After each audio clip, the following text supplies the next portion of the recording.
Ok, agora estamos realmente no ar com o programa Debate, diretamente dos estúdios da TV O Evangelho aqui em Betim. E é um prazer mais uma vez estarmos contigo aí. Lembrando que não tivemos o programa de segunda passada em função de que o estúdio foi desmontado para acompanhar toda a programação da Expo Betim Cristã, a terceira edição da Expo Cristã, que foi um sucesso, né? Tanto na questão de público como na questão de eventos. Tivemos coisas muito grandiosas e graciosas em Betim. E nessa noite está comigo aqui também, como sempre, o pastor Éden. Eu quero cumprimentá-lo novamente, eu quero cumprimentá-lo. Pastor Éden, a paz do Senhor Jesus, tudo bem? A graça e a paz, apóstolo, aos internautas, boa noite. Que Deus possa estar abençoando cada um. Como de sempre, eu mandar meus abraços. Não pode esquecer o abraço, porque senão fica mal aí na fita, né? Então eu quero mandar um abraço para o meu filho de São Paulo, né? E que Deus possa abençoar ele, a esposa, o netinho que está para vir. Quero também cumprimentar a pastora Rosa, lá da Igreja Internacional Shalom de Contagem, onde eu estive ontem, levando ali a palavra do Senhor. Né? Que Deus possa estar abençoando a todos ali, abençoando aquela igreja. Qual o nome do pastor lá mesmo? Esqueci, não era para perguntar isso não. Mas na verdade a Igreja Batista Shalom há muito tempo. Você está rindo, né? É que eu coloco o pastor Meio na Berlinda aqui. Na verdade eu já estive na Igreja Shalom muito tempo atrás, quando era no Barreiro, e uma ali no bairro São Caetano, se eu não me engano. É daqueles prédios depois da Petrobras, para cima da Petrobras ali. Não, essa é bem ali é Sapucaia, né? Sapucaia. Uhum. A Igreja Batista Shalom tem uma boa visão, né? Um bom trabalho, né? Bom trabalho, sim. Inclusive tem um missionário veio da África que eu estou com a intenção de levar. Nós conhecemos o pastor Carlos Alexandre, né? Isso, Um abraço ao pastor Carlos Alexandre, se estiver nos vendo. Que Deus possa estar te abençoando em nome de Jesus. Inclusive deve participar de um dos nossos programas aqui, o pastor Carlos Alexandre, né? Amém, glória a Deus por isso. Tá faltando alguém para você mandar um abraço. É claro, não posso deixar de mandar, né? Para minha linda, maravilhosa esposa, Dona Estela. Muito bem. Dona Estela, eu quero dizer que eu nunca imaginei que um macarrão com arroz pudesse ser tão gostoso. Eu nunca... O Geraldo estava ali falando que já está com saudade, desse não acostuma não, porque é de vez em quando, né? Um abraço a Dona Estela aí, toda a família. Eu quero mandar um abraço para o Gilmer, meu judeu amigo aí, da Rádio Sion, companheiro de batalha. Ô Gilmer, um abraço, espero que você esteja já nos assistindo aí. Também mandar um abraço para o Elcio aqui do SEAB, né? O Elcio, o Wagner me ligou, disse que ele vai estar assistindo, acompanhando o nosso programa. E Elcio, fica aí o convite de você estar conosco aqui nos estúdios da TV O Evangelho. Aqui é o seguinte, o Wagner fala que a gente espreme, mas não espreme não. Às vezes a gente espeta, mas não espreme, espreme, mas não espeta. Na verdade o debate é algo bem tranquilo, bem dentro de um tema assim, de temas que fazem ou trazem edificação. E hoje alguém fez uma proposta aqui de a gente falar um pouquinho sobre libertação, batalha espiritual, alguma coisa desse nível, e introduzindo um pouquinho da posição da oração, porque a oração é um campo muito vasto para se discutir biblicamente e pensar o que realmente vem a ser uma libertação. É lógico que nós vamos fazer só uma introdução, porque é um tema também muito profundo. Nós estávamos comentando nos últimos programas sobre dons espirituais. Nós não fechamos esse pacote de dons espirituais porque também é um tema que envolve vários estudos. E é importante a gente crescer um pouco de cada vez, né? E você que está nos assistindo, um abraço. Eu não sei se há possibilidade de alguém entrar em contato conosco hoje. Tem, Geraldo? Que os estúdios foram desmontados, foram montados novamente, né? E nós queremos dar a liberdade de você participar conosco aqui. Bom, eu não sei se a maioria, né, pelo menos a maioria das pessoas que me conhecem sabe que um dos focos do trabalho que eu faço no meu ministério é libertação, batalha espiritual, quebra de maldição, cura interior, e são matérias muitas vezes questionadas, né? Principalmente pelo exercício da autoridade espiritual que algumas pessoas preferem dizer assim, se eu deixar o diabo no cantinho dele, ele me deixa quietinho no meu. E muitas vezes isso não passa de um grande equívoco, porque o inimigo ele não descansa, ele não quer saber se você tem bandeira branca, se você tem bandeira amarela, né? Se tem bandeira preta e branca, que é um problema sério também, nessa bandeira preta e branca. Mas o inimigo não quer saber que tipo de bandeira você tem para dizer que você não quer mexer com ele. A palavra fala que ele veio roubar, matar e destruir, e o papel dele ele sabe fazer muito bem. E todos aqueles que nasceram, né, que existem, que um dia foi gerado, fazem parte de um campo tremendo de batalha, e isso não vem de escolha. Eu não escolhi essa batalha, eu não escolhi viver em paz, dizendo assim, o diabo não mexe comigo, eu não mexo com o diabo, né? Não é bem por aí não. Então, pensando um pouquinho nisso... Porque na verdade, você quando nasce, né? Você já está participando de uma guerra. De uma tremenda guerra. Não é? Agora você tem que definir qual lado que você está. De um lado, Jesus ressurreto, e de outro, Satanás com seus asseclas. E eu costumo dizer, pastor Éden, uma coisa muito interessante, o próprio fato de você existir já é uma batalha. Por quê?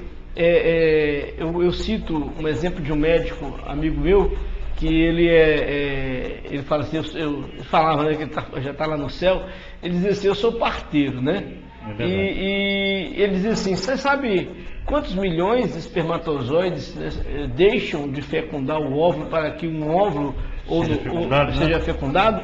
E são milhões. E você venceu essa batalha. Então assim, a primeira batalha na vida é pela própria vida, é para você existir. Então você vai assim, mas eu não tenho consciência disso. Ótimo, né? Mas é uma realidade, porque milhões de espermatozoides deixaram de fecundar o óvulo do qual você, né, o pastor Éden, como na geração, né, no momento em que o óvulo foi fecundado, aconteceu. Então, a batalha da vida você já ganhou para nascer. Agora você tem que ganhar a vida eterna, porque existem promessas em cima disso, e é importante pensar nessa situação. Pastor Éden, eu fiz um congresso em Volta Redonda sobre batalha espiritual. Aliás, eu fiz 13 anos de congresso em Volta Redonda. Durante muitos anos eu fui a Volta Redonda, como fui em São Paulo, Espírito Santo e outros lugares ministrar batalha espiritual, aqui mesmo em Itaúna, Divinópolis, né, Nova Serrana, esses lugares assim. E eu tenho assim, depois de muitos estudos, que eu tenho um material que eu levo, que eu mostro, que eu apresento, tanto de maldição, né, problemas hereditários, e muitas vezes nós ignoramos isso como pessoas, ou até aceitamos que se fale no assunto, desde que o assunto não chegue, não entre pelos lares, quando na realidade nós estamos vendo tantos lares destruídos por maldição, e maldição de vários níveis. Eu considero assim, dentro da minha experiência, na verdade eu estudo batalha espiritual, não quero aqui dar currículo não, que eu acho ridículo às vezes, mas desde quando eu tinha 23 anos de idade, nem existia o termo batalha espiritual. Um belo currículo, né? Um tempo bem... 23 anos de idade. Na verdade eu tenho lá nos meus alfarrapos, né, anotações de 1983, quando eu tinha 23 anos de idade, eu já estudava sobre essa questão, mas o termo não era batalha espiritual.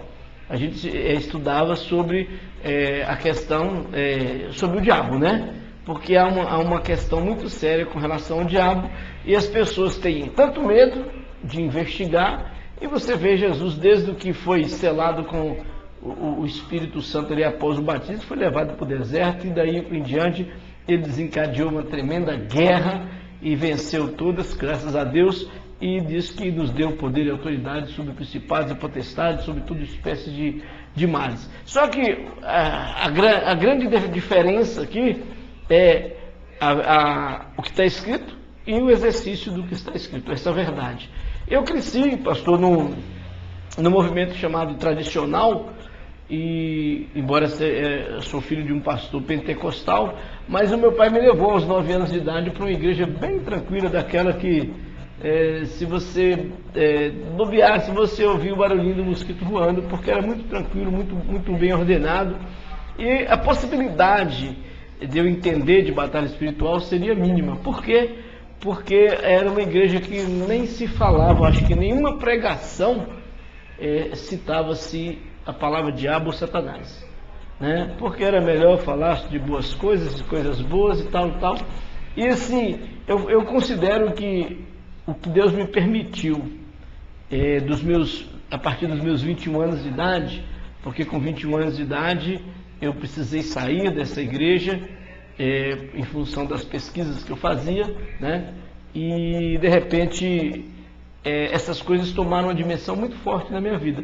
E fui ter experiências realmente assim, já de frente, né? Aquela questão de confrontar pessoas endemoniadas, pessoas possuídas, já com os meus 30 anos, quer dizer, em 7 anos de pesquisa, né, 30 eu fechei esse cerco, já no Brasil em 1990, já se falava, já começava a pingar, ali 89, 90, começava a se falar sobre batalha espiritual de uma forma muito delicada, e nós sabemos que o movimento evangélico tinha alguns pentecostais chamados, que simplesmente faziam o que a gente chama de expulsação, né? Sai em nome de Jesus, sai em nome de Jesus. E quando você estuda batalha espiritual, você vê que é uma estratégia. Vai parecer uma comparação medíocre, né? Mas é como um jogo de xadrez. Quem sabe jogar xadrez sabe que é um jogo de estratégia, né? É um jogo em que você tem que pensar bem antes de fazer, analisar bem. E batalha espiritual é isso. Ele queima aqui um pouquinho de fosfato, né?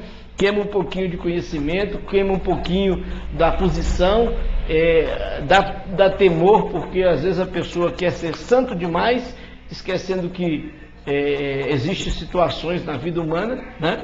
E antes realmente de mexer com batalha espiritual, o conhecimento para mim ele é fundamental. Mas tem duas coisas, tem 2 versículos na Bíblia que, por mais experiência que eu tenha, eles me fazem, me levam a pensar numa libertação de uma forma muito forte. Está aqui em João 8,32, que todo mundo conhece, né? E que diz assim, e conhecereis a verdade, e a verdade vos libertará.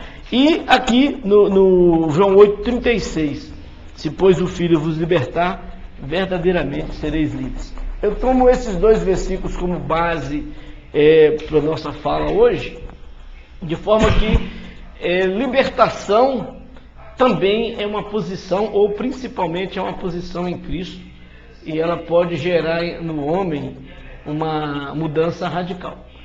Eu vou começando por aqui, e pode tecer seu comentário, que nós vamos ler um pouquinho de Efésios também depois, né? Com certeza. Na verdade, igual o senhor está dizendo, há uns anos atrás, o movimento da batalha espiritual era isso mesmo, né? Você falou, expulsação, né? Vou até um pouquinho mais além, que os católicos chamavam de...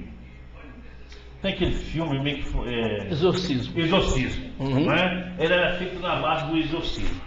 E no nosso meio, né? Eu não sei se foi a partir de 85, 86 para cá, com Rebeca Brau, quando ela lança aquele livro... É bem depois, depois de... Rebeca Brau já foi depois de 90, 95. Ela ganha esse espaço com aquele livro que ele veio para libertar os cativos. Aí o movimento pentecostal, principalmente, né, ele começa a basear, né, nesses fundamentos.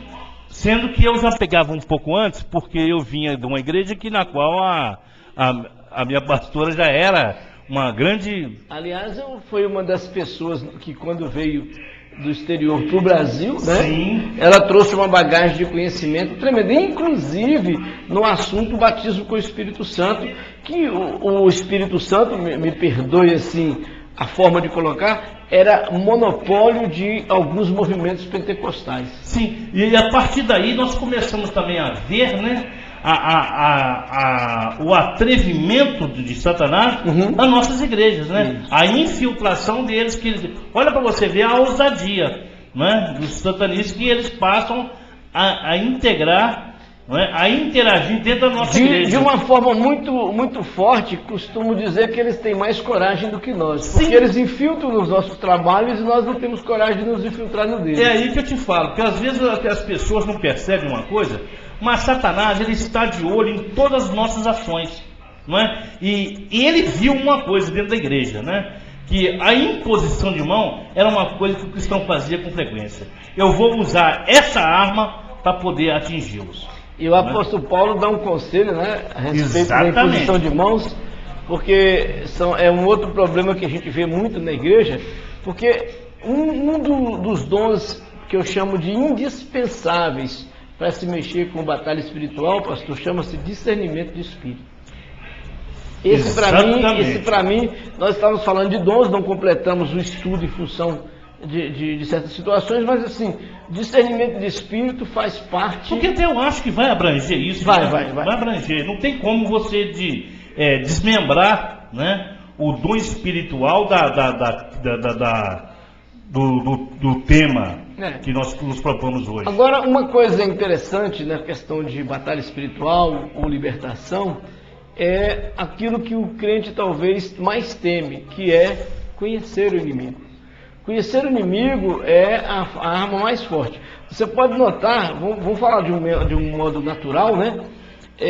Que pessoas, por exemplo, times de futebol que vão, né? Não falando da seleção de ontem, a seleção de ontem não pode falar não, que time de chuta pro mato, né? Mas vamos lá. Quando você vai enfrentar um adversário, um bom técnico, um bom treinador, ele põe o seu time para assistir algumas partidas que aquele time jogou, para conhecer as manhas, jogada, o tipo de drible, né? Por aí afora. Para quê? Para montar a estratégia. Ó, tem que segurar fulano de tal, o bom é esse. Se você segurar esse aqui, é meio time perdido. Então, assim, estratégia. Só nós evangélicos, só nós cristãos achamos que temos que ignorar o diabo e ele nos ignorará. Não é por aí. E só para você ter uma ideia, né, que quando você toca no nome de seleção, não estou querendo mudar de assunto, eu conheço dois grandes... acho que o time do Galo, o seu time, ia fazer mais bem feito, e muito embora aqui. Né? Também está no ar. Tá no ar. Quebra de mão. Ali precisa de quebra de mão, isso é terrível. Não, só de ser Mas Galo... só para você ter uma ideia, eu conheci dois grandes jogadores de futebol que jogavam em qualquer time do mundo. Mas chegavam na seleção e não dava certo. Um foi do seu time, né, do lado de lá da Lagoa, que era o Disseu Lopes. E o outro era do Palmeiras, o Ademir da Guia, que era um belo jogador, não sei se você chegou a ver. Fez história. Então, quer dizer, tem alguma coisa através disso também, né? Sem fugir do nosso tempo. Só que eu vejo assim. O Geraldo está lhe perguntando quem que é. Quando você fala, né, a questão de você conhecer o inimigo, e reconhecer o inimigo, a história bíblica, ela nos mostra isso. Você vai lá em Gênesis, não é? No capítulo do 2 em diante, você começa a ver a trama de Satanás, o argumento com Eva, e você faz um paralelo com Mateus 4. Isso, muito bem. Faz um paralelo e você vai ver o que é a questão de você reconhecer e saber com quem você está lidando. Porque a primeira coisa que nós temos que fazer é distinguir, é discernir qual é o espírito que está movendo por detrás daquela pessoa que está ali amarrada, né? Atada. Uma coisa que eu sempre friso é a questão existencial. Bom, eu tenho 50 anos e o diabo é milenar. Já? Eu tenho... Você falando do diabo ou de mim? Eu tenho 50 anos e o diabo é milenar. Quer dizer, antes de mim, antes da minha existência, da sua existência, pastor Éder, o diabo ele destruiu muita gente, muito ser humano, muito líder, muito pastor, muito povo, destruía nações. Pastor Edson, deixa eu te contar uma história. Conte-me. A minha mãe veio a falecer. Eu estava com 11 anos de idade quando a minha mãe faleceu. Meu pai é um assembleano. Ele casou com uma irmã da igreja pouco tempo depois.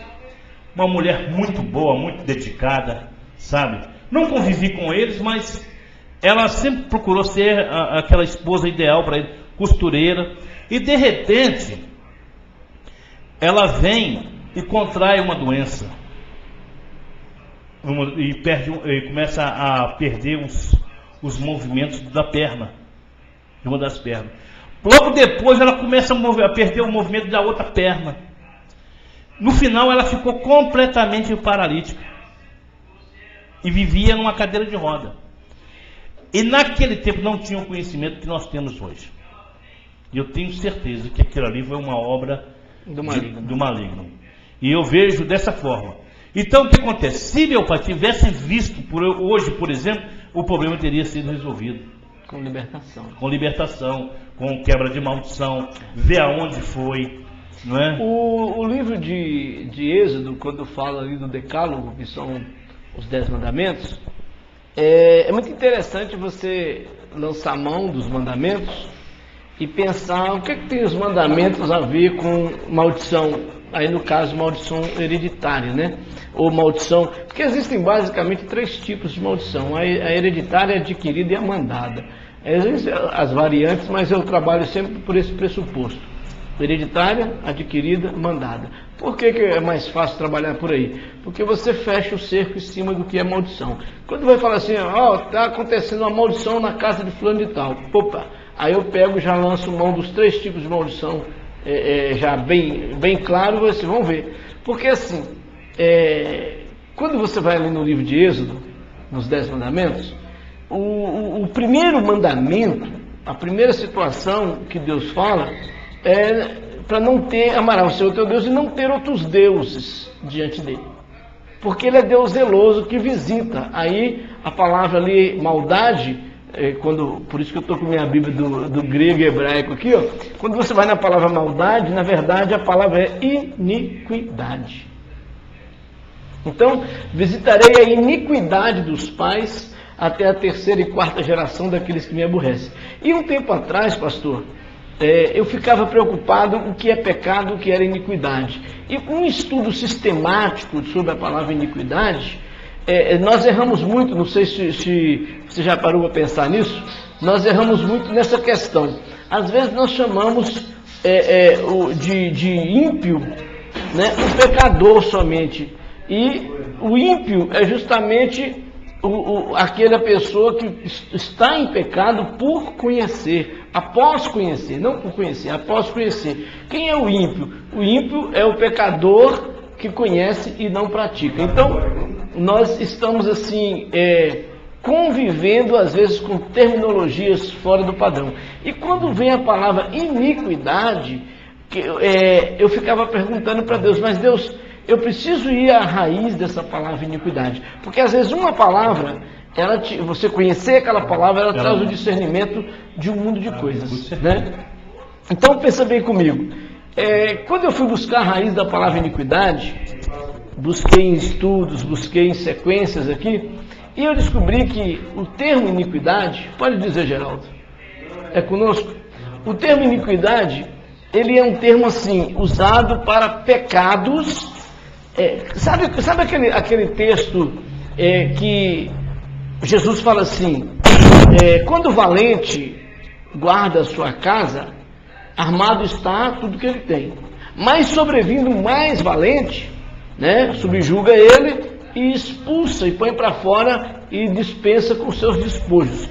Porém, esse espírito maligno, ele sai por regiões áridas buscando uma nova casa, né, aonde repousar. Não encontra, ele volta para a sua antiga casa e a encontra varrida e adornada, e ele volta e traz consigo 7 piores, e o estado daquele homem se torna pior do que o primeiro estado.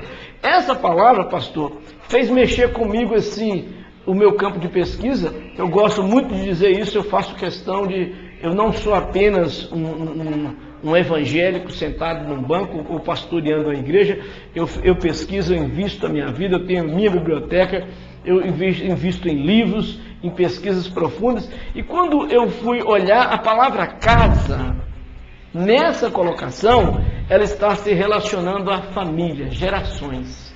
Aí quando Deus fala, eu visito a maldade dos pais nos filhos, ou a iniquidade dos pais nos filhos até a 3ª e 4ª geração, nós encontramos aqui uma pirâmide, vamos assim dizer, de gerações. Aí eu me coloco lá assim, para você entender, meu amigo internauta, lá no alto da pirâmide, da cadeia, lá o último ponto é você. O topo dessa cadeia das gerações. Abaixo de você vem seu pai e sua mãe. Abaixo do pai e a mãe vem seus avós, aí já multiplica para 4. Abaixo dos avós vem os bisavós, multiplica para 8. E abaixo dos bisavós vem os tataravós ou os tetravós, que multiplica para 32, se eu não me engano. Tá? Aí o que acontece? Para chegar a mim aqui no topo dessa pirâmide, vamos assim dizer, existem 32, 16, 8, 4, 2. Eu tenho um número enorme de pessoas que cometeram iniquidade no tempo existencial da sua vida. E a iniquidade é justamente pecado não confessado. E isso me estarreceu, porque pecado não confessado e que a pessoa morreu e foi para o túmulo. Você poderia dizer, mas isso não é bíblico. É bíblico? É porque num programa de debate como esse, nós não temos como talvez entrar em minúcias, né? Aí o que acontece, pastor Éder? O que acontece nisso aqui? Eu poderia dar um exemplo de iniquidade muito tranquilo aqui, para você, internauta, entender que muitas vezes o problema que nós temos enfrentado chama-se iniquidade. O salmista Davi, se eu não me engano, ele fala assim, olha, mediante a tua graça infinita, perdoa a minha transgressão, porque em pecado eu fui gerado, né? Iniquidade me concebeu, em iniquidade eu fui gerado e em pecado me concebeu a minha mãe. Ele não está falando do que... fez, não. Não. Ele também não está falando de relação sexual de casal, não. Está falando de iniquidade relativa a pecados de família. E Deus fala então que até a terceira e quarta geração, até a terceira e quarta casa, ele visita a maldade. E quando Jesus se refere ali àquele principal, aquele demônio que expulsa, e ele busca consigo 7 piores para garantir a sua casa, porque ele foi vencido pelo valente, o mais valente, está dizendo que aquelas gerações foram possuídas por aquela entidade e que ela buscou por aí. A pessoa foi liberta, mas não renovou a sua vida, não encheu-se de Jesus. O diabo vem e para garantir a sua fortaleza, ele traz 7 espíritos piores do que ele. Então, pastor, o primeiro ponto é a iniquidade. Tá? O segundo ponto é, como que eu vou saber a iniquidade dos meus pais? Aí eu entro na questão da oração de Daniel e muitas outras orações por aí. Daniel, todo mundo, você que lê Bíblia, né? Espero que você pelo menos leia a Bíblia de vez em quando. Porque essa questão de Bíblia está tão complicada. Hoje as pessoas não leem e saem multiplicando o que ouve na televisão, fazem de canções a Bíblia, e fora os que fazem da internet a verdade, a Bíblia absoluta, né? Absoluta. Saiu na internet, é verdade. Não, tá? A internet tem mais mentira do que verdade. Na verdade, a internet é mais mentirosa do que verdadeira. Com certeza. Né? Com certeza. Porque colocam, eu consultei na internet, não quer dizer nada para mim. Consulta na verdade aqui a palavra de Deus e você vai ver que há uma diferença muito grande. Então, quando fala da questão da iniquidade, por exemplo, eu me reporto à oração de Daniel, e Daniel fala assim, Senhor, nós pecamos. Eu pequei, nossos pais pecaram, nossos príncipes pecaram, e nós cometemos iniquidade e fomos contra ti. Então, ele pega e faz uma confissão, assumindo o papel da oração, como o Geraldo citou aqui, o intercessor, aquele que vai clamar, que vai pôr a boca no pó pela sua casa e pela sua geração. É tanto que quando Jesus diz assim, hoje entrou salvação na tua casa, ele não está falando da casa física, não. Ele está falando da estrutura da geração que a salvação entrou. Então isso é muito sério. Eu não sei, eu sou filho de pastor, mas eu não conheci meus avós, meus bisavós, muito menos meus tataravós. Eu sei que, pelo um pouquinho de história, que alguns deles cometeram pecados terríveis, né? E tinha pecado na minha família de escravos, de escravizar pessoas, de problemas conjugais, né? Problemas, inúmeros problemas, que com a confissão vem a liberação do perdão. Então eu queria que o pastor continuasse aqui para a gente poder voltar ao tema, porque o tema me diz assim, e conhecereis a verdade vos libertará.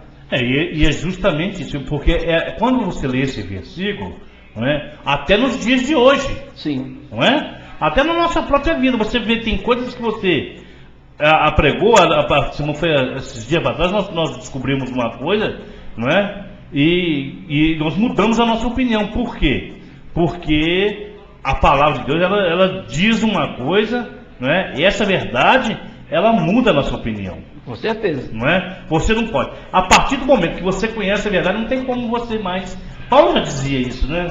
É melhor você ficar no seu... E aí que está aquilo que você falou. Às vezes nós vamos para a batalha espiritual, é melhor deixar ele lá no cantinho, entende? Do que mexer com ele.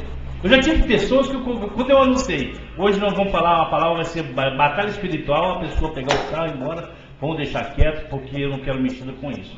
Não é? E quando você fala da iniquidade, né, que aí nós vemos o pecado, por, né, a maldição por hereditariedade, né? Exatamente. Hereditária, e isso é sério, né? E você vê assim, olha, a avó foi mãe solteira. Existe um contraposto aí com o profeta Jeremias, se não me engano, o Ezequiel, Jeremias, ele fala assim, acho que Jeremias 28, não tenho muita certeza, eu vou consultar aqui. Ele fala assim, acaso os pais comem frutas verdes e são os filhos que embotam os dentes? Quer dizer, o pai come a fruta verde e o filho que apodrece o dente? Não, cada um levará sobre si o seu pecado. Sim, pecado. Agora, quando se trata de iniquidade... É diferente. Porque eu posso estar cometendo um pecado que é iniquidade. Mas quando eu falo de iniquidade, eu falo de herança. Herança. E aí que eu estou falando, né? Você pega uma moça, por exemplo, a avó foi mãe solteira, a mãe solteira, ela é mãe solteira, e a filha, se você não vê uma quebra, ela vai ser mãe solteira. Entende?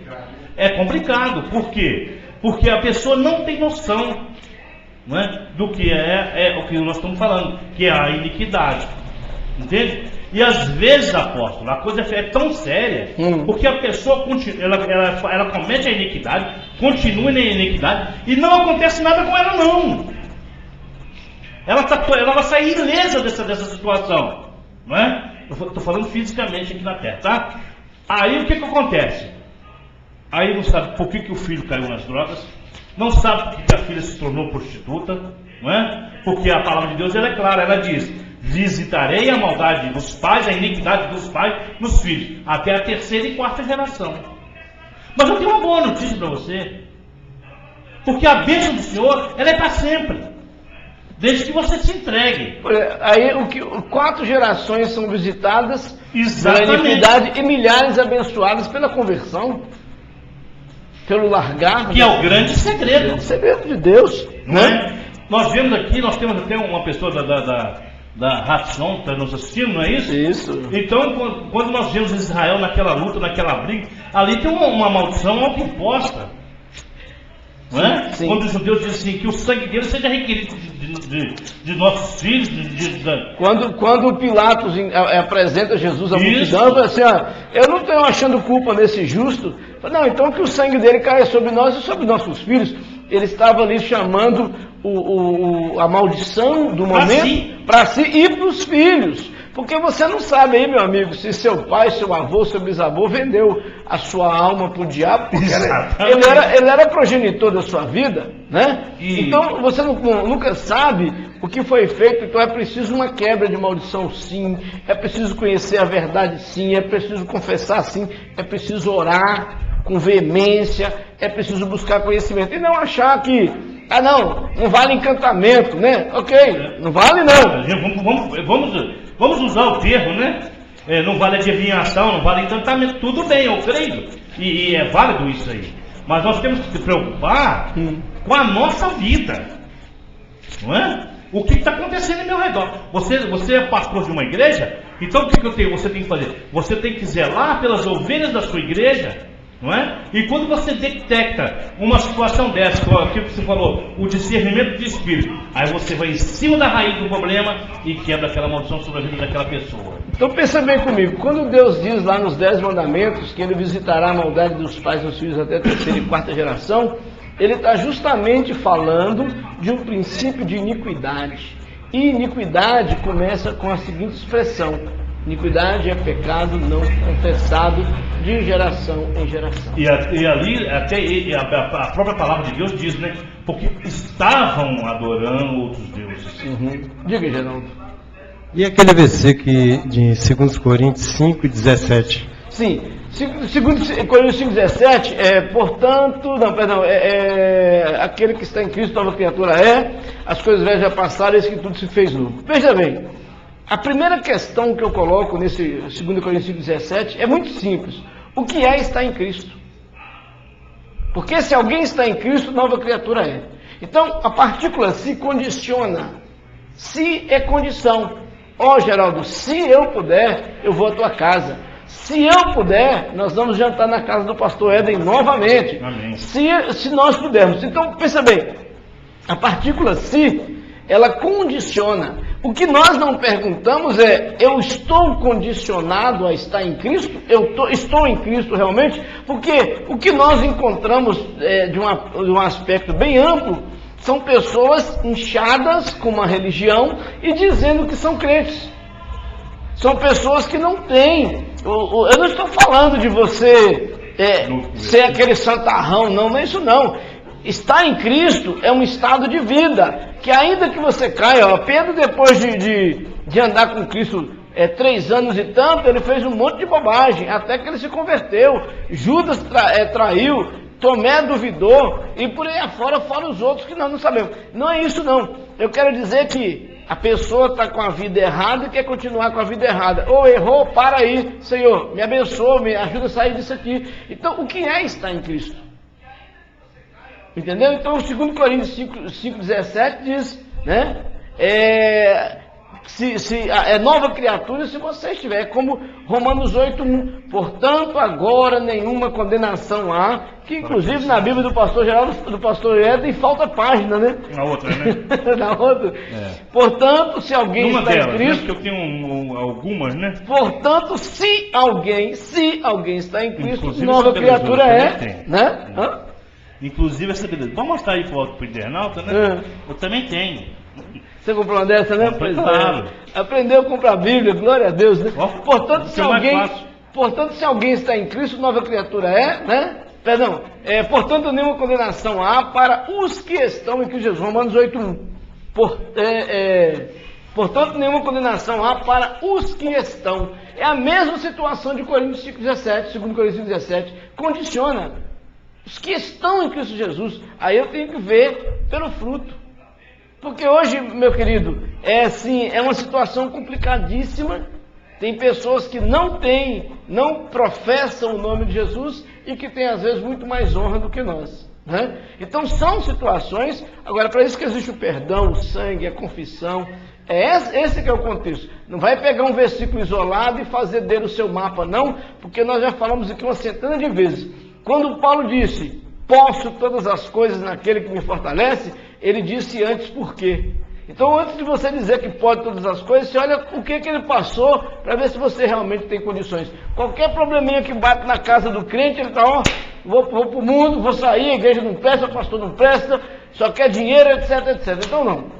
Estar em Cristo é diferente do que dizer, eu sou de Cristo, eu sou de Cristo. Peraí. Está repetindo. Com certeza. E aí, pastor? Nós temos que entender isso, né? Não é bem assim, igual esse versículo que você colocou, ele é bem postado, vamos dizer assim, né? Eu posso todas as coisas, mas eu sei também, né, ter dificuldade, eu sei levar chicotadas, eu sei apanhar na cara, não é, para depois eu poder tudo naquilo que me fortalece. Olha só, é verdade, é interessante esse programa Debate é justamente para essa finalidade. Aí aproveitar o Elcio que está nos assistindo aí, o Zé Maria, né? Creio que o Zé Maria está nos assistindo hoje, o pai do Wagner Mesquita. Um grande abraço a ele. Um abraço ao Wagner Mesquita que está aí, né? Um abraço para ele também. Vitorioso, né, Wagner? Finalmente, né? Vitorioso. E dizer o seguinte, a ideia do programa não é mudar ou trazer doutrina nova, mas é tratar... Está aqui o pastor Éden, de um ministério totalmente diferente do da casa de oração. E nós não estamos tratando exatamente de ministérios, nós estamos tratando da palavra. E a palavra nos aponta isso. O grande segredo do homem de Deus, da mulher de Deus, é crescer a cada dia, passo a passo. Não tem ninguém perfeito, não. Perfeito, aquele que tem o dom perfeito, chama-se Jesus. Diz a palavra que aprove a Deus nele, né, manifestar a plenitude. Então ele pode dizer, eu tenho todos os dons, eu dou, eu faço, eu aconteço. Mas nós não, nós temos que crescer a cada dia. Então isso não tem que dar medo a ninguém não, pelo contrário, isso tem que te motivar a buscar conhecimento, a buscar realmente... Agora, tem um perigo, né, pastor? Tem pessoas que se fazem mestres por si mesmo. Com certeza. E isso que é um perigo, né? É verdade. E eu gosto de ter uma... E que acabam trazendo maldição para si porque quebram uma hierarquia.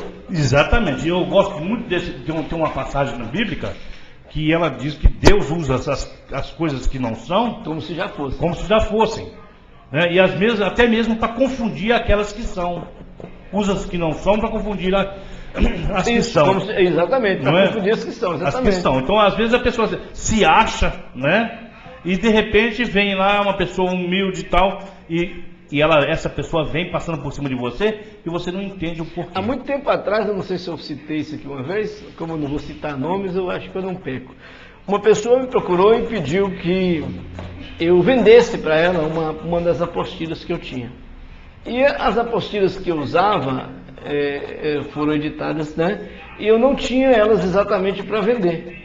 E acabou que, por muita insistência, aquilo me deu até calo no ouvido, eu tirei a xerox de talvez uns 70% dela e passei para aquela pessoa dizendo, olha, você está me vencendo pelo cansaço, porque pela ética, pela prática, eu não faria isso não. E ela levou aquela apostila. Com menos de 30 dias, ela resolveu ministrar sobre uma pessoa. E o assunto foi esse. O telefone meu celular tocou e eu tive que ir lá fazer a libertação nessa pessoa, né? E pegar essa apostila de volta. Porque, na realidade, é isso. Conhecer não é se arriscar. Conhecer precisa ter embasamento, precisa ter princípio, né? Então eu vejo muito isso. Nós, irmãos, estamos às vezes tão equivocados com o princípio de libertação, achando que pelo fato de levantar a mão a Jesus, né? Eu estou entregando a minha vida a Jesus. Para começar, só para você ter um pouquinho de noção, a Bíblia não tem apelo. Quem quer receber, né? Como é que é o apelo? Quem quer entregar a sua vida a Jesus. A palavra diz que todos quanto receberam, deu-lhes o poder de serem feitos de Deus. Para começar, você não entrega, você recebe Ele na sua vida, porque Ele é o Senhor e Salvador. Então, às vezes nós temos as nossas motivações e temos que ter. Eu vou fazer o apelo até que Jesus volte, mas buscando mostrar à pessoa que existe uma atitude que ela tem que tomar para o bem dela. Então, como seres humanos, nós precisamos de ser motivados a entender aquilo que é o melhor para nós. Porque a pessoa vê, eu pego uma apostila sua, aí eu leio, né? Estou preparado. Né? Está preparado. Não se preocupa em se resguardar, né? Em equipar. E vou lá. Chega lá, pega uma caixa de demônio, acabou. Aí sai correndo. Aliás, a Bíblia diz lá em Atos, né, que os filhos dos sacerdotes, lá de Seva, né, viram Paulo fazer libertação, né, e falaram, peraí, nós somos filhos de sacerdote, vamos fazer. Aí viram lá, acharam no caminho um homem endemoniado e disseram aqui, eu estou excomungando você em nome de Jesus a quem Paulo prega. E a palavra nos apresenta que aquela pessoa endemoniada, os espíritos que estavam nela, tomou posse daqueles rapazes e deu neles uma sova tão bem dada que eles saíram rasgados, nus e muito machucados. Então, tem gente que é aventureiro. Aí, isso, talvez falar dessa forma, vai dar mais medo em pessoas do que motivá-las. Mas não, existe um princípio de autoridade, existe um conhecimento, existe todo um trabalho a se investigar, né? Não é sair por aí, tá amarrado, virou um chavão, né? Exato. Infelizmente, bordão, né? Bordão. Infelizmente, no meio evangélico, muita coisa acaba virando bordão. Você vê até pessoas que não são evangélicas dizendo, tá amarrado, bate a cabeça, tá amarrado. Amarrado. Um tal de amarra e solta. Amarra e solta. Uma das primeiras coisas que a gente aprende em batalha espiritual, né, em libertação, na verdade, é aquela questão de se um amarra, o outro não pode soltar. E o que mais acontece um amarra, o outro expulso. Um amarra, o outro expulso. Né? Aí, como diz os pastores mais experimentados, assim, que o diabo fica ali atordoado. Gente, ou me solta ou me prende. Você decide aí, porque resolve essa questão. Isso é até bordão, como o pastor Geraldo, o pastor Geraldo aqui na cabeça. O pastor Éden falou. É porque o pastor Éden não vai viajar comigo para o norte de Minas, né? Eu já estou preocupado aqui. Mas o que acontece é isso, às vezes as pessoas fazem de coisas sérias apenas bordões e apenas um negócio usual. Está amarrado, está amarrado. E outra coisa, está amarrado não significa nada, sabe por quê? Toda vez que você fizer uma aplicação de estar amarrado, o diabo não é obrigado a adivinhar que você está usando o nome de Jesus. O culto não está amarrado. O que dá autoridade é o nome de Jesus. Então, se você apenas fala está amarrado, você só expressou um bordão e acabou. É o nome de Jesus que tem o nome de Jesus. Teve agora há pouco tempo, no programa do Ratinho, né? Teve uma pessoa lá que simulou que estava endemoniada. Aí foi o camarada, ele chegou assim e levou um pastor, né? O pastor chegou e falou: olha, deve ter falado, né, está amarrado em nome de Jesus, sai dessa vida, né? E não obedeceu. Olha, está simulando. Até saiu no jornal, não foi? Eu não vi, não. Eu também, com todo respeito, eu acho um absurdo ir nesses programas sensacionalistas. Também não iria. Então, o que acontece? Muitas das vezes... São muitas opiniões. Às vezes o pastor fala assim, consulta os seus. Vai ou não vai, gente? É assim, tem uns programas de TV aí que o pastor vai só para apanhar. Porque eu vejo... Exatamente. Aí tá o perigo. Vai lá com um padre, o padre totalmente estudado. Aí você que formou lá no monte... né? Formou lá no monte... Com aquele vai lá e vai tomar seminário de profecia? Debaixo de profecia, profetada, né? Aí o que acontece? Porque a unção sem conhecimento ela é quase nula. E o conhecimento sem a unção é o que nós estamos falando aqui. Você adquire o conhecimento, vai para a luta sem a unção, vai perder. Não é? Nós temos que adquirir... São dois extremos, né? Exatamente. E a união desses dois... né, desses dois polos, é o que vai resultar numa ação bem sucedida. Talvez alguém ouvindo aí, que é pastor do monte, ele vai falar assim, mas você está falando isso porque você não estava lá. Ok. E eu não discordo que Deus ele faz o que ele quiser, não. Agora só tem um detalhe, Deus. O que a gente nunca tem é a garantia de que foi Deus que fez o que muitos andam fazendo por aí. É tanto que o evangelho hoje, você pensa bem, pastor, nós estamos aqui discutindo Bíblia, discutindo temas bíblicos. E a maior dificuldade é ter pastores sentados aqui para conversar conosco. Por quê? Porque o programa chama debate? Não, então escolhe aí o nome do programa e vamos ver se vai resolver. O assunto é conversar sobre a palavra de Deus. E quando você chama para conhecimento, aí é aquele negócio, não, mas isso eu nunca li, não é comigo, e sobe no altar e entrega a profecia como se fosse a melhor coisa a se fazer. E na hora que fala, peraí, mas não está escrito isso. É por isso que no passado um versículo se tornou doutrina de igrejas. Um versículo se tornou a disciplina, né, o carro-chefe de uma tal denominação. Porque não, Deus revelou isso. Aí veio os profetas, as auréolas na cabeça, um monte de bobagem por aí. Ô apóstolo, e a coisa é tão séria. A minha esposa, ela tem uma sobrinha, ela está lá no bairro Tupi. E ela frequenta uma igreja. O outro lado de Belo Horizonte. Tem uma pastora que todos os cultos, todos, Salmo 91. Só. E depois começa as revelações. Sabe? É que o problema. Eu quero deixar aqui, assim, como forma de incentivo, né? Aos pastores que estão nos ouvindo, né, estão nos ouvindo, que eu não sou doutor, não, eu não conheço quase nada, mas eu tenho aprendido muito. Quando nós nos colocamos aqui, eu tenho a minha bagagem, ela está sendo aumentada, porque eu aprendo. Aliás, eu creio que a gente aprende junto, porque você não é doutor e eu muito menos. Então, mas nós temos aprendido, né, pai? Nós temos aprendido.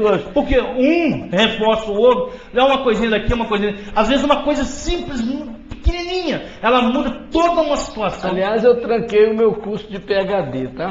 Eu não consegui fazê-lo não, porque não entrava aquela teologia barata na minha cabeça, não, mas tudo bem. Mas vamos lá, na realidade, quando você busca investigar as escrituras, né, eu não sou contra o seminário, eu só não sou a favor de seminário. Eu não sou contra, só não sou a favor porque, o que eu estou falando? Tem pessoas que ficam 3 anos não forma ninguém, não. 3 anos forma... Jesus, 3 anos e 6 meses ali, praticamente, teologicamente falando, teve que depois ressuscitar e tratar com Pedro tete a tete, senão o camarada não convertia. Então, assim, na realidade não é isso. Investigar as escrituras vai além daquelas aulas, porque eu tenho lá, eu tenho naquela geração, eu tenho um seminário bem montado de estruturas de ensinamento. Só que é o seguinte, quando você começa a abrir para as pessoas hermenêutica, exegese, um pouco de teologia, né? Aí o que acontece com as pessoas? Elas se perdem porque às vezes está faltando um pouquinho do próprio português, né? Aquilo que nós vimos na aula de escatologia, lembra? Lembro. Uma única palavra ela tem raízes que podem trazer múltiplas interpretações, e às vezes a gente fala aqui até usando uma linguagem muito comum, dizendo assim, quando você usa a palavra cara, por exemplo, cara pode significar rosto, pode significar uma pessoa e pode significar uma mercadoria de preço elevado, né? E pode não significar nada, cara. Então, na realidade, quando você vai para raízes, você não pode se perder naquilo que o Evangelho quer trazer. Então, quando falamos de libertação, nós temos que ir para o princípio do conhecimento, realmente, e temos que ir para o princípio da oração. Porque o Geraldo comentou um negócio no começo aqui, falar sobre oração, e oração é uma palavra muito complicada para você falar, porque as pessoas gostam de poder, Geraldo. Geraldo é o nosso cameraman ali, é o editor da mesa aqui, e as pessoas gostam de poder. Poder. O culto bom é que houve movimento, que gritou alto, que sapateou, que o camarada rodou, né? Como diz, é asa delta, é asa de pombo, é não sei o que lá, é o garçom. Eu assisto alguns pastores na internet, né? Aí eu falo, não, porque aquele irmão que é garçom, que já vem com a bandeja na mão, já rodando, eles mesmos acabam fazendo, não diria zombaria, mas uma brincadeira, dizendo que aquele tipo de movimento já está acostumado entre eles, e você precisa o quê? Na realidade, buscar o conhecimento, buscar a verdade, não é o movimento que faz a unção. Não. Né? Eu vejo muito assim, principalmente da linha um pouquinho mais avançada, dá glória, porque teve um que não deu glória e morreu com comida de bicho. E dá glória forçado não é da glória. Não é da glória. Né? Dizer aleluia forçado não é da glória. Estou sendo obrigado a dizer glória a Deus, aleluia, amém, senão eu vou morrer comido de bicho. Não, a vida com Deus é uma vida de comunhão, de busca, de intimidade. E oração, intimidade, é a palavra certa, intimidade. Né? Intimidade. E a oração, ela faz isso. A oração aproxima o homem de Deus e Deus do homem. Então não é só conhecer, o pastor falou muito bem, porque até o conhecimento ele mata, a letra mata, só quem dá vida é o Espírito. Então para isso a Bíblia é múltipla. Então, amigo, existem maldições hereditárias, existem maldições adquiridas, existem maldições mandadas. Quer ver, pastor, uma questão muito séria? O que você pensa de praga de mãe? É sério. O praga de mãe é brincadeira? Não é brincadeira não, é sério. Porque aí a mãe fala assim, mas eu estava nervosa. Não, mas não tem isso. Não existe isso. A palavra, uma palavra lançada, ela não volta mais. Ela tem poder. Tem poder. E principalmente, né, de mãe. Mãe é o quê? É a autoridade sobre a vida dele. A pessoa estava dentro da barriga dela, rapaz. Exatamente. Agora, se a mãe jogou praga, ela está precisando conhecer a Bíblia também. Conhecer a Bíblia. Não é? Ela pode até afirmar que ela não seja crente, que não conhece a palavra. E Deus não leva, né, em conta o tempo da ignorância. Não, mas a questão... Mas tem muita mãe crente fazendo isso. Não, pastor, eu tenho, na minha experiência, mulheres que tiveram o seu casamento destruído porque a mãe amaldiçoou. Amaldiçoou. Talvez você está me ouvindo aí, ou vai nos ouvir depois, e pensa assim, poxa, quando eu era adolescente, que eu estava lá com meus hormônios, eu aprontava e minha mãe me amaldiçoou, dizendo que eu ia sofrer, que um homem ia pisar em mim, tal. E o que acontece? Está aí às vezes você sendo pisada. O que é isso? É maldição mandada, é iniquidade. Apóstolo, só para não deixar o internauta meio com medo, né? Tem como quebrar isso? Com certeza. Agora, quebrar, o grande detalhe de quebrar, pastor, não é só quebrar, é mudança de vida. O grande problema do povo é que eles querem a bênção e não querem o dono dela. Exatamente. Vai no culto, quebrou, mas a Bíblia diz que o demônio sai e vai andando por regiões áridas, secas, e vai voltar. Por que vai voltar? Porque a pessoa só quis quebrar. Tem que quebrar para viver, tem que quebrar para dar uma nova vida, tem que quebrar para converter. Com certeza. Não adianta você chegar na casa de oração, ó, amanhã é culto de libertação, toda terça, né? Aí vai lá, manifesta o demônio, a gente expulsa, baba, vomita, rola para lá, irmão, está liberta. Obrigado, pastor, Deus te abençoe. E nunca mais você vê a pessoa. Não, aí não, é melhor nem ir. Fica na sua casa amaldiçoada do jeito que você está. Porque a Bíblia fala que o segundo estado é pior do que o primeiro se a pessoa não tiver compromisso. Porque a casa foi limpa, adornada, varrida, mas a pessoa não colocou nada lá dentro, que é o dono da casa. Então, fala assim, é melhor você ficar amaldiçoado do que você E essa questão, é a questão não só da aí mãe... depois vem querer culpar o evangelho. Não é por aí. Porque essa questão da mãe, do pai, do pastor, do seu líder, né? Essas maldições, não é? Porque nós temos maldições, ela é colocada por várias coisas. Temos que é colocada pelo diabo, tem por Deus, Deus coloca maldição. Jó falou, né? Recebi o bem, não vou receber o mal. Então, exatamente. Aliás, deixa eu tentar pegar aqui, só para você ver como é que as pessoas estão equivocadas com relação a Deus, né? Porque as pessoas pensam assim, Deus não manda mal para ninguém, Deus é pai, não é padrasto, não tem um lance mais ou menos assim? Então assim, poxa, será que Deus ele não vai fazer mal a ninguém? Ah não, porque Deus não faz mal para ninguém, Deus é só bom. Olha o que diz aqui, quer ver? Deixa eu ver se está nesse aqui. Isaías 45, 7 fala assim, olha bem, eu formo a luz e crio as trevas, eu faço a paz e crio o mal, eu, o Senhor, faço todas essas coisas. Confere aí na sua Bíblia, Isaías 45, 7, se não está escrito que ele cria o mal e faz todas essas coisas. A palavra fala que Saul recebeu um espírito mal da parte de Deus. Então é o seguinte, meu amigo, o que está faltando para o povo de Deus é Bíblia, sabe por quê? Fica ouvindo batatinha na televisão, fica pregando hino. E lá em Malaquias 3 também tem uma coisa onde você é amaldiçoado. Isso. Por não dizimar e não ofertar. Com maldição sois amaldiçoados, porque roubais a mim, diz o Senhor. E ainda me perguntam em que te roubamos. Ele diz, me roubais nos dízimos das ofertas. Então você se amaldiçoa também. Sim. Porque você acaba roubando a Deus. E Deuteronômio 7, 26 fala assim, não meterás abominação, pois na vossa casa. Objetos abomináveis.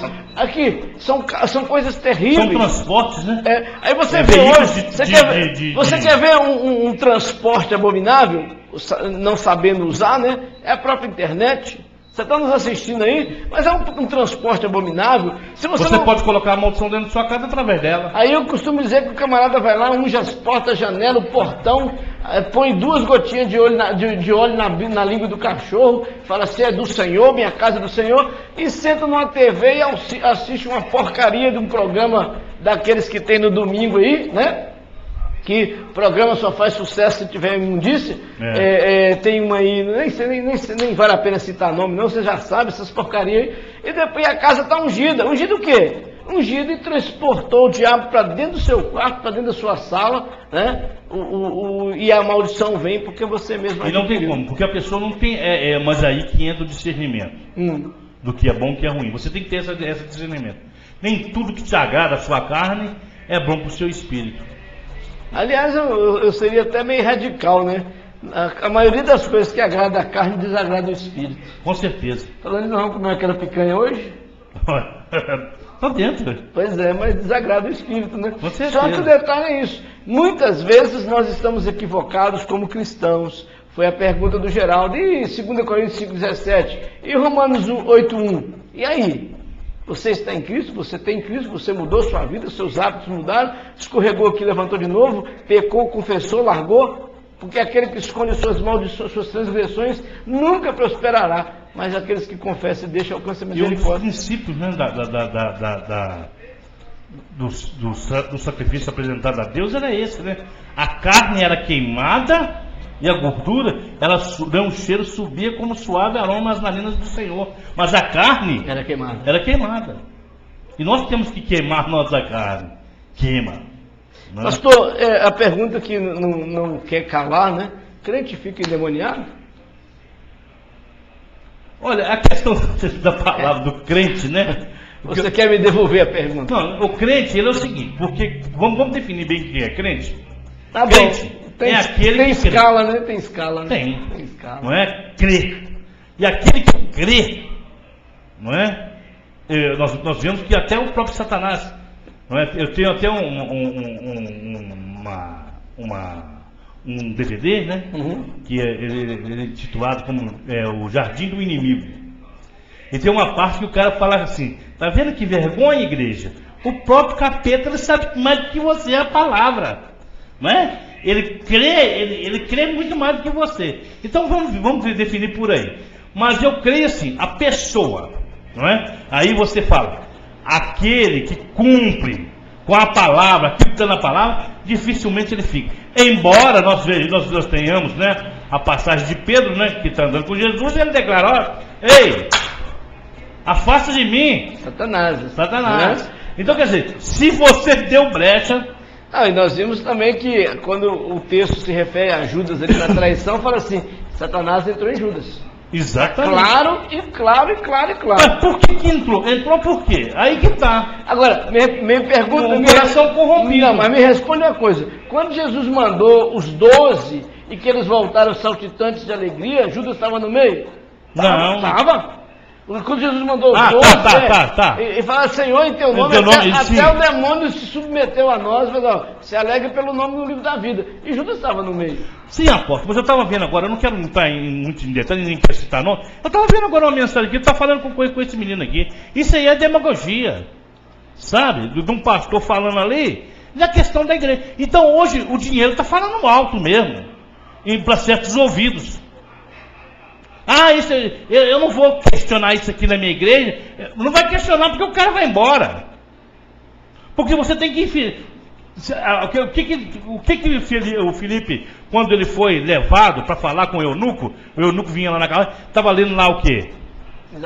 Isaías. Qual é a parte que ele estava lendo? O Espírito do Senhor está sobre mim? Não, ele diz assim, que era Isaías 53 que ele estava lendo. Sim. Não é? Ele levou sobre si as Exatamente. E ele disse assim: você sabe o que você está lendo? Assim, como eu vou saber se não tem quem me fala, quem me explica? Se o cara está dentro da sua igreja, se você não chegar perto dele e dizer para ele: olha, isso aqui está errado, está aqui, olha.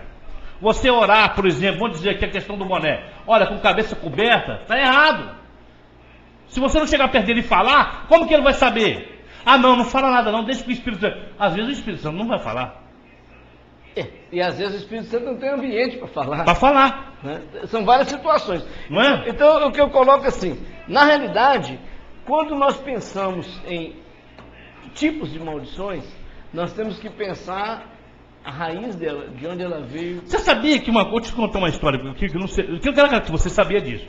Quando você permite que seu filho te desobedeça, você está permitindo a maldição na vida dele? Claro. Sabia disso? Claro, com certeza. Então o que acontece? E muitos crentes não sabem disso. Mas satisfazer os desejos. Aí o filho está mandando. A relatividade ficou tão igual, né? Você vai assistir TV, não, o controle vai ficar comigo. Né? Aí o filho diz, então, eu vou até colocar isso na coluna, no próximo que estiver, né? É um dos temas que eu quero falar. Por quê? Porque nós, os cristãos, estamos permitindo que os nossos filhos sejam amaldiçoados. O que o senhor me diz, pastor? Como eu disse, o campo é amplo e o medo é muito, mas a verdade é única e ela pode te transformar. Né? Na realidade, nesses anos todos de ministração sobre batalha espiritual, quebra de maldição, a gente encontra um grupo de medrosos, encontra um grupo de curiosos demais, e encontra também os aventureiros, mas encontra os sérios, os que querem consertar de vida, mudar de vida. Então, assim, conhecer a verdade ela é fundamental para a libertação. Eu creio para mim Que a maior libertação é o próprio Evangelho. Porque às vezes nós estamos até ensinando coisa errada, porque a Bíblia, não é, a Bíblia ela é um campo muito vasto. Aqui você tem tudo. Eu costumo dizer, já falei até isso aqui, você sai nu pro meio do mato com a Bíblia, ela vai te ensinar a fazer roupa, ela vai te ensinar a fazer comida, ela tem a receita até de bolo. E vai te ensinar a adorar a Deus. Principalmente. Principalmente o que mais precisa. Porque quando você adora ao Senhor, Ele vai satisfazer os desejos do seu coração. Então, não é? Até para você sair dessa encrenca do mato, a Bíblia vai te ensinar. Agora, o que nós precisamos entender é o seguinte, que tem coisas que às vezes nós estamos apregoando na nossa igreja, e que na verdade é uma outra coisa que a Bíblia quer dizer. Não é? Porque ela é imutável. Na segunda-feira passada, nós aprendemos uma coisa ali, né, durante aquele jantar. Por quê? Quando diz assim, deixará o pai, a mãe, o filho, né, e vai unir sua mulher e tornar-se uma coisa. Mas aí nós não fomos lá em Gênesis para ver o que estava realmente querendo dizer. E isso não é uma verdade? E ela não está libertando daquela falsa ideia que a gente tinha? Um dia eu estava fazendo um programa de rádio, pastor, e eu falei para a pessoa, eu falei no rádio para a pessoa, eu falei que muitas vezes os filhos que moram na mesma casa dos pais depois de casados trazem para si uma maldição de quebra de uma ordenança, deixará pai e mãe. Isso. Aí ligou um cidadão e disse assim, mas eu vivo muito bem com minha mãe, aqui na casa, nós moramos na casa da minha sogra, tal. Ok, isso vamos colocar assim, isso acontece, mas a Bíblia manda deixar pai e mãe. Então a questão não é se você vive bem na casa da sua sogra, ou até vive o comodismo de estar ali na casa da sogra, mas a Bíblia manda você constituir família, trazer... Mas a grande pergunta não é essa, ele está dizendo ele pessoalmente, não é? Então vamos ver ela, né? Vamos ver ela, não é? Não é porque... que você vai simplesmente achar que morar na casa da sogra é maldição, não é isso não. O cumprimento da palavra, eu já morei na casa de sogra. Eu ficaria constrangido. Vou abrir uma geladeira? Como é que eu vou abrir uma geladeira? Até para ir ao banheiro é difícil. Deixa eu corrigir, eu morei no mesmo lote, né? Mas no período que eu construí a minha casa. Então assim, primeira oportunidade que tivemos, a esposa falou assim, vambora, vamos cuidar da nossa vida. Então é essa a questão, você não tem que deixar de ser família, não. Mas você tem que cumprir a Bíblia. E cumprir a palavra às vezes é como o pastor Éder acabou de dizer, são muitos campos, são vastos os campos, não só de pensamento, mas como de instrução. Então, a grande questão, esquece aí a parte da família, de casa, né? De morar com a sogra, morar com o sogro, por aí. Vamos pensar na raiz de família. Uma coisa interessante, pastor, que acontece, que tem hoje na nossa Constituição e que é bíblico, com relação ao casamento. A Constituição, o Código Civil, o Código Civil, ele determina que não se pode casar parentes até segundo, terceiro e quarto grau. Ou seja, primos, primas, tá? E o que acontece hoje no Brasil? Casamentos entre primos e primas. Aí você fala assim, mas se o Código Civil proíbe, e o cartório casa. Aí é onde eu entro na questão da raiz. A Bíblia proíbe o casamento de parentes. É incesto. É a Bíblia, exatamente. Você está cometendo um pecado terrível aos olhos de Deus. E o outro lado é que o cartório, a lei deveria perguntar grau de parentesco, se existe grau de parentesco, mas não se pergunta, porque às vezes, porque o parente recebeu o nome de Silvio, o outro tem o nome de Nogueira, né? Mas não, mas ele é Silvio Nogueira, mas são parentes de primeiro, segundo, terceiro grau por aí afora. Se você for pegar o Código Civil, você vai ver que o nosso código proíbe o casamento de parentes até quarto grau. E aí o que acontece? No exercício ninguém pergunta.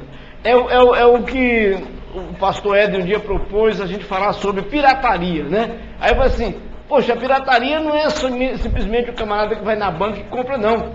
É o governo que põe a banca, é o governo que traz imposto, que põe policiamento, que recebe, que entrega o alvará, para até você, como cidadão, chegar, me dá aquele CD ali. Você não vai perguntar se ele é pirata, porque tem uma banca, uma prefeitura, um alvará de funcionamento. E está no público. E está público e tem o policiamento. Então, assim, quem é o pirata aí?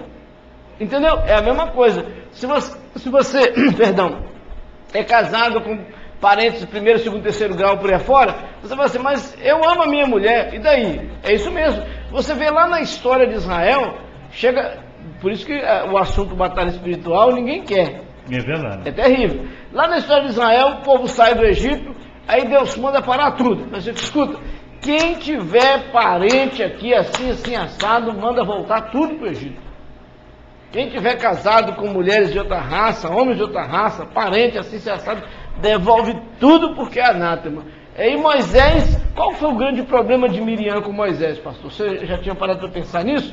Moisés mandou todo casamento fora do padrão de Deus para trás. Então, a mulher, a nossa irmã Raquel lá era casada com o egípcio teve que voltar, e o filho também, né? E casou, tal situação, Deus rejeitou aquilo tudo. Lá na frente, Moisés recebe a esposa que ele casou lá no deserto com ela, uma etíope, uma mulher, filha de Jetro, da raça etíope, possivelmente da cor negra, e que não tinha nada a ver com o povo judeu. Aí Miriam fala assim, não, peraí, lá há tantos meses atrás, ou há tanto tempo atrás, você mandou todo mundo voltar, e agora você está com uma mulher etíope. Só que existia uma grande diferença entre Moisés ter uma mulher etíope e o povo ter mulheres de outras raças.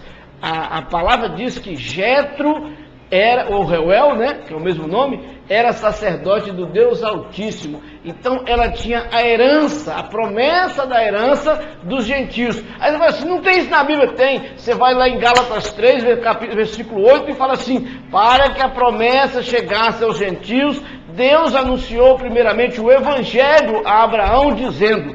Então, a questão da herança é um complexo, mas assim, quando Moisés recebe do sogro Jetro, que era um sacerdote, a esposa de volta porque ele ficou lá para poder tirar o povo do Egito, quando ele leva no deserto e entrega, está aqui sua mulher, o que acontece? Ele não estava pegando simplesmente como mulher um etíope, ele era casado com a filha de um sacerdote, que inclusive diz, Moisés, olha, elege 70 sábios aqui e multiplica a questão do juiz aqui, porque você vai morrer desse jeito. E o que fez Deus sob o comando de Jetro?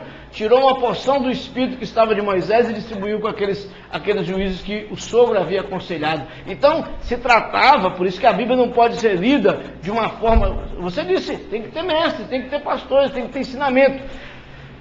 Quando Miriam pecou contra Moisés, ela pecou contra Deus, porque Deus sabia que a esposa de Moisés, que não lembro o nome dela agora, Mídia, alguma coisa mais, mas não lembro agora não, eu não lembro o nome não, perdão. Miriam que pecou contra Moisés. Por que ela ficou leprosa? Porque ela pecou contra o sacerdote, né, contra o servo de Deus, que representava o próprio Deus, e que Deus havia permitido que ele se casasse com aquele etíope, né, que de certa forma era filho de sacerdote. Então, em outras palavras, ela fazia parte da raiz espiritual. Porque é engano seu achar que só judeu, aqui, meu amigo judeu que está me assistindo aí, né, que realmente o Senhor possa te abençoar muito, mas é muito equívoco achar que só o judeu tem parte. Pelo contrário, Romanos fala que o galho foi tirado e foi feito enxerto.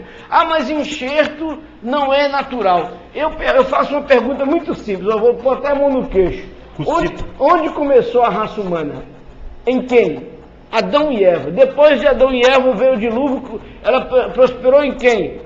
Nos filhos de Noé, Cão, Sem e Jafé. Então, nós temos hoje semitas, filhos de Sem, né? Os filhos de Jafé, jafenitas, e os filhos de Cão. E aí eu te pergunto, está espalhado pelos 4 cantos do mundo. Eu sou brasileiro, mas a minha raiz é lá em Adão, que é lá em Noé. Então, todos somos, quer saber? Se for generalizar, todos somos judeus. Somos filhos do mesmo pai, da mesma herança. O que tem o judeu nascido em Israel como judeu legítimo lá, tenho eu como herança. Por isso que a palavra de Deus diz que através herdeiro e co-herdeiro em Cristo Jesus, os gentios. A igreja é gentílica, a igreja não é judaica. É por isso que eu estou falando. Baru Rabá Bexina Donai. Então o que acontece? Mexi com o meu pastor de Israel aqui, ó. Não. Não, o entendimento que nós temos que ter é justamente isso. Às vezes você está questionando uma coisa que não faz sentido. Sabe? E nós temos isso, né? Essa mania de questionar coisas que não faz sentido algum. Você é filho de Adão e Eva? Pela Genealogia? Genealogia é. Agora, regionalizar, né? Não é. Hebreu, o povo que saiu do Egito era chamado de hebreu. Abraão foi chamado de hebreu pela primeira vez lá em Gênesis. Jesus é meu irmão. E se é. Então não vamos negar isso. Mas quando nós falamos de raízes de maldição, nós temos que nos reportar ao costume de cada família. A tradição de cada família. 1 Pedro 1,18 fala que não foi com prata e ouro, ou com coisas corruptíveis, né? Como prata e ouro, que fomos resgatados da nossa vã maneira de viver, que por tradição recebemos dos nossos pais. O grande problema da iniquidade, da maldição, está na tradição. Nasci católico, vou morrer católico. Nasci não sei o que, vou morrer. Não vai morrer, já está morto, né? Nasci não sei o que, vou morrer não sei o que. Né? Esse é o grande problema. Uma vez batista, sempre batista. Não é por aí. Uma vez atleticano, tem chance de esse ser é um problema sério que isso aí às vezes a maldição está na raiz da família, pastor. Mas aí não é um estado de espírito, né? Brincadeira à parte, o que nós precisamos entender é que dentro da tradição das... Aqui, nem tudo que é cultura é certo, não. Nós temos aí um ministro... Sabe uma coisa que eu contesto de uma forma muito veemente? Nós vivemos hoje, da Constituição de 88, um Estado laico. E esse Estado laico conserta templos católicos por causa da palavra cultura. Reforma e resgata imagens roubadas para fazer parte de acervo. Resgatar imagens roubadas tem que ser resgatado porque foi roubo. Aí assim, o Estado laico trabalha simplesmente as raízes católicas como se o Estado não fosse laico. E isso não aparece nenhum bonitão para dizer, não, espera aí, se o Estado é laico, o dinheiro tem que ser envolvido daquilo que é Estado. E não o Estado bancar as religiões por aí afora. Absurdo, né? Absurdo. Mexi em raízes profundas, né? Mexi, mas é verdade, o Estado é laico. Então o Estado tornou-se laico, mas o exercício não. Não. A pessoa se converteu a Jesus, mas no exercício não. A pessoa entregou a vida a Jesus, mas não exerceu, não está exercitando a verdade na vida dela. Aí vem dizer, não, eu sou de Cristo, nova criatura não tem mais maldição, etc. Conversa de carochinha. Não é por aí. Não é? Tem que exercer. A verdade é que nós vivemos Tem que participar. O exemplo que eu dou é esse. O Estado laico está na Constituição, mas no exercício não. Ele continua católico. Católico romano, porque católico também sou. Aí está o grande segredo. Porque você é católico, eu sou de Roma. E nós somos de Cristo. Eu sou católico apostólico de Cristo. De Cristo. Essa é a grande diferença. Né? Eu não sou de Roma, eu sou de Cristo. É isso que nós temos que entender.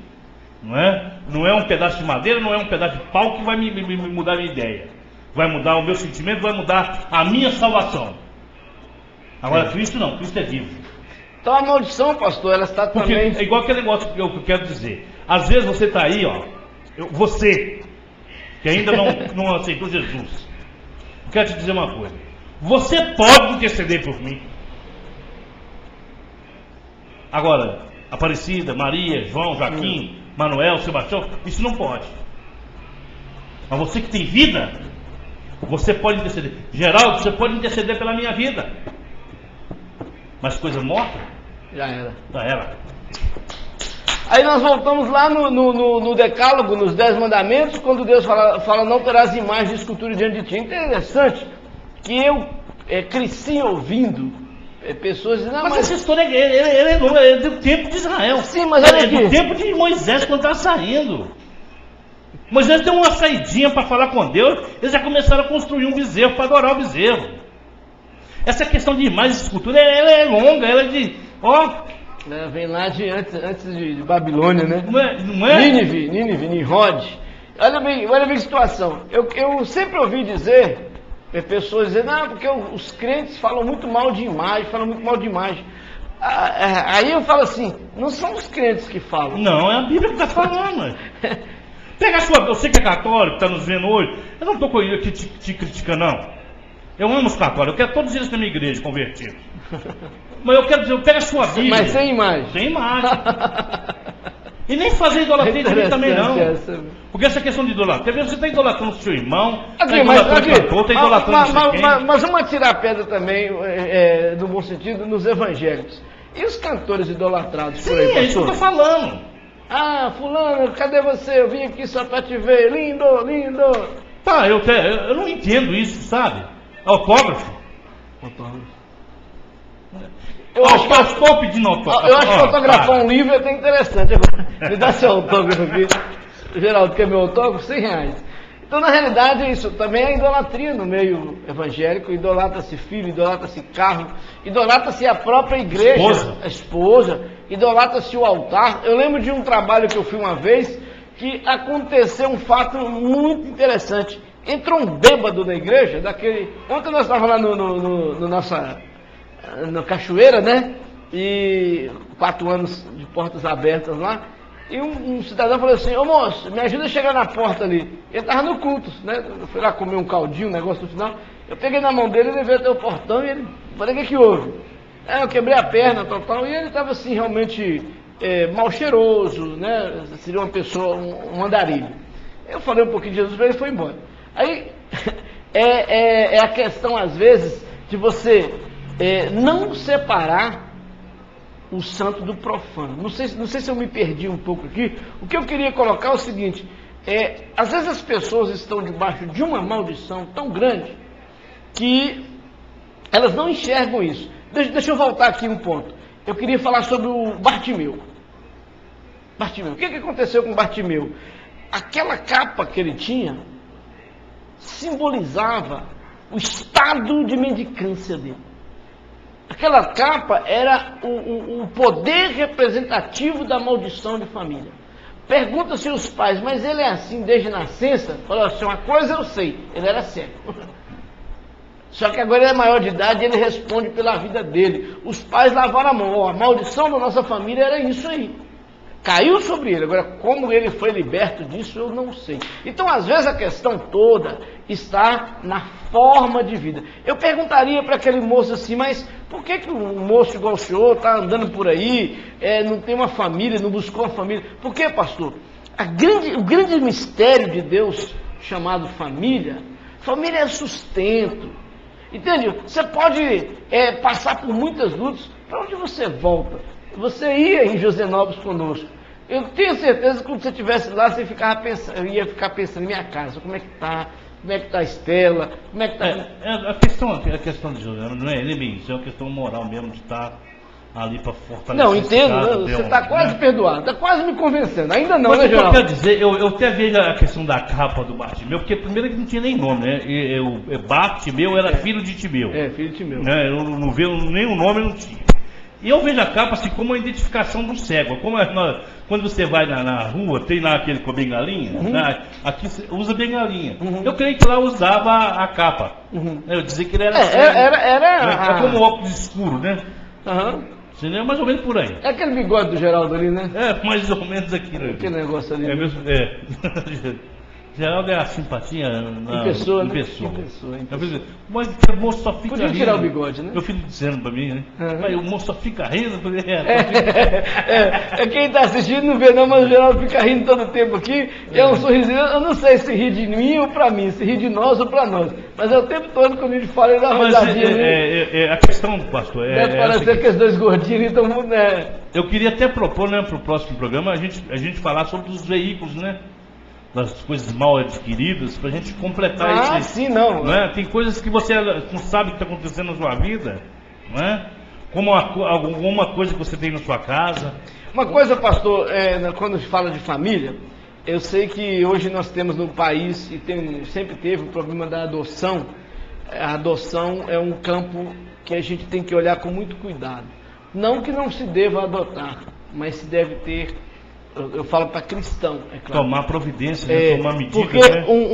Examinar. A própria Bíblia fala que pode a mãe esquecer o filho que amamenta. Que é difícil, né? E o que nós temos encontrado hoje? Hoje eu ouvi a reportagem de um bombeiro, um vendedor ambulante, se não me engano, posso estar enganado na profissão aí, um ambulante que achou uma criança jogada num bueiro de 2 metros de profundidade, ele arrancou aquela boca de lobo ali, entrou e resgatou a criança. Domingo ele foi visitar a criança, foi proibido de visitar, e aquela criança foi jogada num bueiro, porque antes estavam deixando no lixo, nas portas. Como agora a polícia tem câmera escondida daqui, eles estão jogando em bueiros, estão agora eliminando as crianças, e essa criança foi resgatada por essa pessoa e vai para o programa de adoção. E aí entra um pouquinho de psicologia cristã, psicologia bíblica, que é complicado a pessoa entender, porque aí tem que ter textos e contextos bíblicos para apresentar isso. Quer ver? Jefté, por exemplo, na Bíblia, ele era filho de prostituta. Tá? Lá na frente a gente vê a família de Jefté sendo eliminada. Mas Jefté, quando você lê a história de Jefté, ele foi rejeitado entre os irmãos, porque ele era, entre os irmãos que falam, o povo judeu na época, né? Aquela raiz ali, aquela tribo. E quando a coisa pegou, eles não tinham entre eles líder. Correram até Jefté e falaram, lidera nós. Não, eu não sou filho de prostituta, mas lá na frente você vê da família de Jefté, não me recordo agora se são gibeonitas, que são, não lembro mais não. O que acontece? Vai lá alguém e elimina e destrói a família. Por quê? Aí você vê, o que é raiz de maldição? Não é que...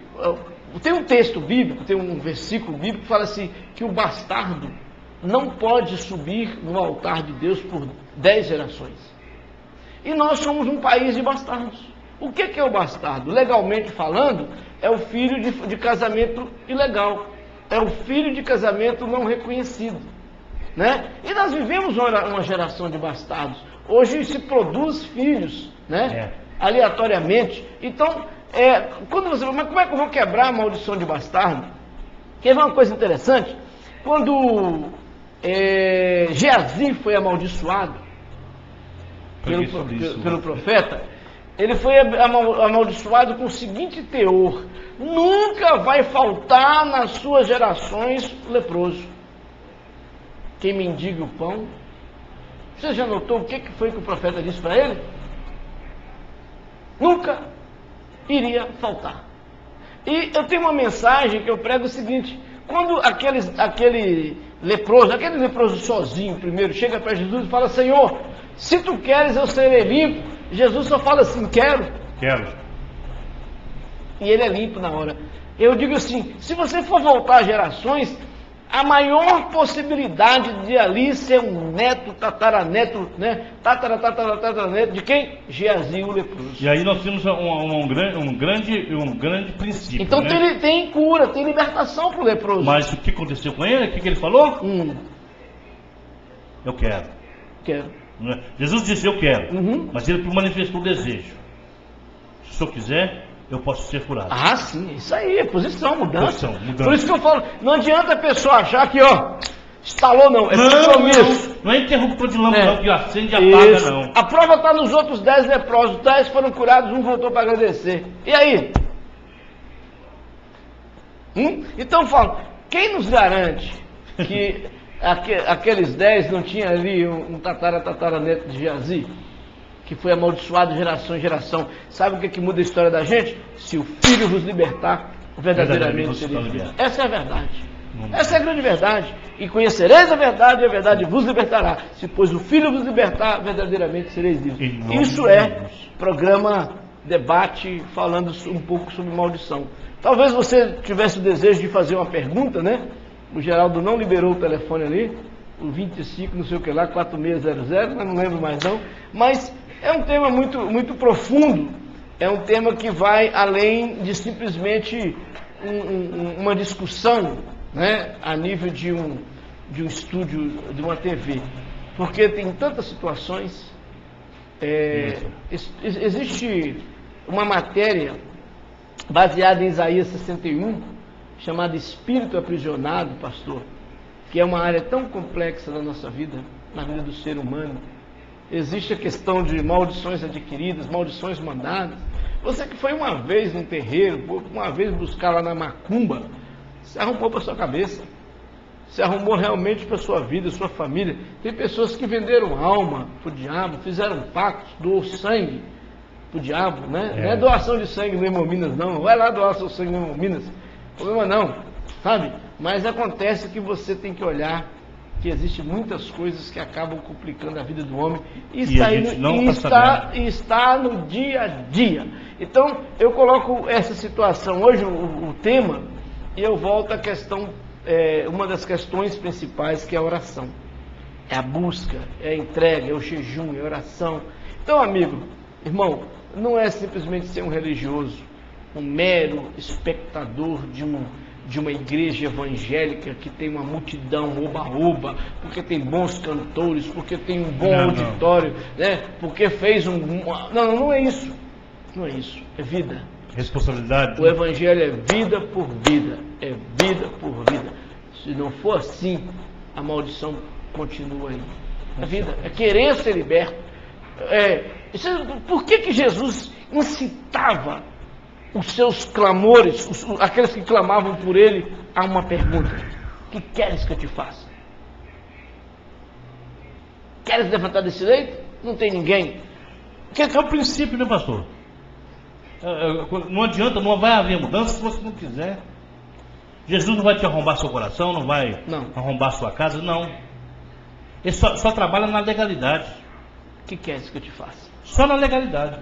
Deus trabalha na sua vida. A palavra, pastor, que Jesus chegou no alpendre do templo, ele foi num lugar chamado Tanque de Siloé, um dos alpendres lá, uma das colunas, e tinha uma multidão ali, gemendo, esperando o mover da água que o anjo ia de quando em vez ali. Você imagina que no tempo de Jesus na terra, um anjo ia lá e movia aquelas águas, e o primeiro que tocasse nela era curado. Jesus aqui na terra, eu falo assim, meu Deus, que coisa, né? Aí, por que Jesus deixou aquele negócio continuar? Se era o tempo dele, né? Aí ele vai lá e fala assim, espera aqui, eu estou acabando com o movimento das águas aí, a água sou eu agora. O recado de Jesus é esse. Não, mas Senhor, não tem mais na história da Bíblia que depois daquele dia o anjo foi lá mexendo em água, não. Eu sou a água da vida, né? Quem vier a mim vai matar a sede. Ele fala para a samaritana que escuta, mulher, quem bebe da água que eu sou não tem sede mais não. Acabou, então não vou, anjo, acabou o seu tempo, vai embora. Queres ser curado? Mas Senhor, quando a água... Não, eu quero saber se você quer ser curado. Eu não quero saber de mais nada, não quero, não. Peraí, pega a tua cama, põe no teu ombro e vai embora, rapaz. Então, na verdade, falta, sabe o quê? Uma atitude simples de confiança e fé. Fé é confiança, fé é depositar confiança. Você espera e você alcança em Deus, mas você precisa ter vida. Caiu, levanta. Pecou, pede perdão. Errou, confessa. Levanta a sua cabeça. Não adianta ficar aí achando que Deus está procurando santo, não. Ele que santifica, a palavra dele que santifica. Amém. Ele não está procurando santo aqui na terra, não. Ele está procurando pessoas que querem serem santificadas, porque a graça é dele, ele não divide glória com homem algum. Então, meu querido, minha irmã, meu irmão, a verdade é essa. Existem maldições para serem quebradas em nossas vidas, e ela começa com a atitude que eu e você devemos tomar. Pastor, são 21 horas e 48 minutos, podemos ir até as 22 horas. Só para não deixar o Geraldo meio que na dúvida, a questão da oração, não é? Sim. Não é pelo muito falar, não é pelo muito... a Bíblia até fala isso, né? Que você vai ser abençoado. Até porque, né? A palavra de Deus diz que até com gemidos inexprimíveis o Espírito Santo intercede a seu favor. Não é? Se você fizer assim, Deus te abençoe. A oração, Geraldo, ela é a chave do miraculoso. Ela é uma atitude de comunhão. Outra coisa, oração é falar com Deus. É falar com Deus. Não tem método, não. É lançar, né? Uma vez eu me fez lembrar um negócio aqui. Eu estava fazendo um programa lá no rádio e eu fiz assim, um exemplo de oração. Falei assim, olha, tem uma música secular cantada por Gilberto Gil que fala assim, se eu quiser falar com Deus, tenho que ficar a sós, tenho que soltar os botões e desapertar os nós, tenho que buscar penumbra, soltar o sapato, tal. Aí ele disse assim, olha, isso pode ser até uma motivação de um estereótipo de uma busca, mas Deus não. Não. Deus não, você não precisa desapertar não, você não tem que ficar só. Não, bom, a Bíblia diz que vai lá, tranca a tua porta do teu quarto e fala em secreto com Deus. Mas, sabe o que acontece? Oração é um estado de vida com Deus, comunhão. É aquilo que você faz, o que você fazia quando você era criança, né? O meu filho chega, pai, me arruma aí 10 reais. Pra quê, filho? Ah, nós queremos ele comprar umas pipocas, uns negócios ali, nós vamos fazer uma festa aqui. Ele tem 7 anos de idade, mas o que vai fazer? Quem vai fazer para você? Não, minha irmã que vai fazer. Aí você arruma os 10 reais, ele chega e leva, pai, o que eu comprei? O que é? Liberdade, relacionamento, comunhão. Se o pai disser não, é não, se disser sim, é sim. Amém. Entendeu? Oração é comunhão, estado de vida.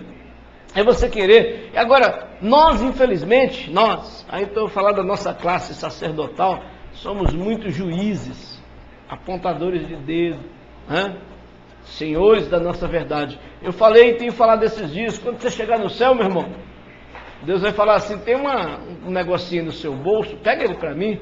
Eu falo, como é que tem alguma coisa no meu bolso? Não, pega ele, você vai enfiar a mão, quando você puxar vai estar uma fita métrica lá, dizer assim, agora eu vou te medir com essa medida que você mediu aí. Você não julgava as pessoas? Dura coisa, né?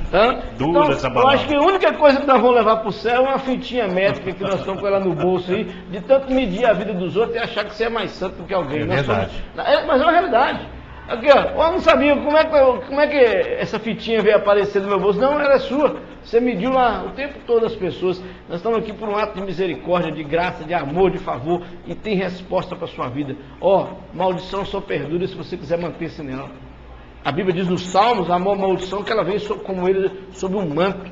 Desejou o mal que ela contamina até o tutano dos ossos. Vai lá no Salmo, você vai ver.